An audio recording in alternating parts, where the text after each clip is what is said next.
It's time now for our Sunday specials. Vehicles with goods double its size is the common sight in Nigeria. Though traffic laws prohibit vehicle overload, many wonder if there are proper enforcement plan and enough sensitization for the drivers. Inioluwa Popoola takes a look at this problem and the havoc it has contributed to the poor transport system in this country.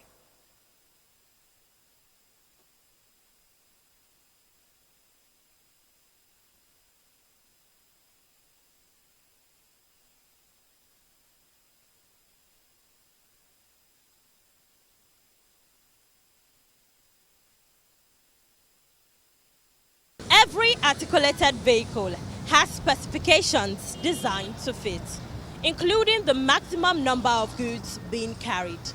Now, this is Lagos-Ibadan Expressway, a major highway that allows for vehicles to transport goods in and out of Lagos. But with the recurring trend of vehicles carrying more than they should, this has caused accidents, even probable deaths. Could this be ignorance or lack of proper enforcement? Scrolling through the internet, the number of road accidents caused by overloaded vehicles is alarming, and the pictures are even worse.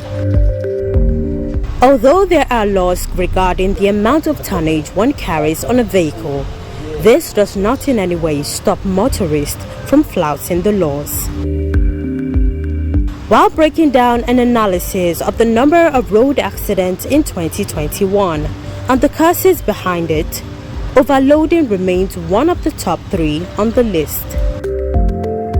Though the Federal Road Safety Corps has pointed out a reduction of this overloaded site, the Lagos sector commander said the drivers now have an alternative in order to dodge security checks and avoid officers of the law. We have a lot of abuse of vehicles on Nigerian roads. And when I say abuse of vehicles, you see a vehicle that is only meant for carrying passengers being used to carry human beings. Being used to carry loads and items. And at times, it could even look reasonable when they use some vehicles to carry load alone.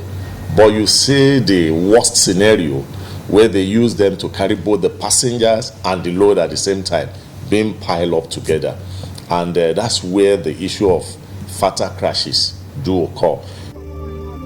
But why do these drivers carry such goods despite the risks involved? A person might buy 2-3 bags. There is no how he can lift he or her load. I don't understand. So we have to go with the load. At times we might see them at the front, we park for them to leave the way, so that when we see them that they've gone, we start again and we go. It's all about greed, because I know someone that told me, even as an operative on the road, that the more we would continue to arrest him, the more he will continue to carry the overload. There is a matter of balancing. The week that is lucky, he will carry more overload and less apprehension, so he will still gain. It's worrisome that some of these drivers also accuse officers of the law of sharp practices. If they see plenty, they don't want to chop. Just find them something and go your way. Vehicles transporting foodstuff are equally overloaded, but it's often ignored by FRSC officials. But for those of us in iron and steel business, it disturbs us as if we are into illegal activities. But the Lagos sector commander gave his perspective on some of his officers collecting bribes. I will not deny the fact that it happens, because we have our intelligence team that do arrest our boys that compromise on the road, and almost on daily basis people are being sacked, because FRSC has zero tolerance for compromise. For over 3 years, the federal government promised to reactivate the weigh bridges, which would facilitate the enforcement of axle load limits and reduce overloading of cargoes. But this has remained a mirage. At the Lagos toll gate and Owode Onirin, where the 2 major weigh bridges are sited in Lagos, nothing seems to be happening despite the huge amount of money used in rehabilitating the facility. How then are motorists who transport goods expected to weigh their luggage? Where did they put their scale? They didn't put any scale anywhere now. Before you can detect that I carry every load, unless you carry me to on your scale. By Nigeria, we don't have scale anywhere. It's the olden day that we have scale. The director of National Metrology Institute highlighted on the need for these weighbridges and the effect if it is not functional. You know that your vehicle is to carry 30 tons weight, and you go and load it 50 tons because you know the vehicle will not cry for you to see it. But crying is that the vehicle has accident, it tumbles on the road. As it just into the gallop, it takes you off the road. As you are using it like that in that overloaded portion, every time, you are damaging the road because it is road that is absorbing all the shock.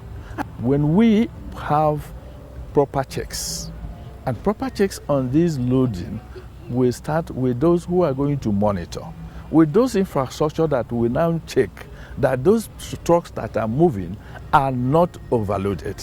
And where that is the infrastructure is the concept of the weighbridge.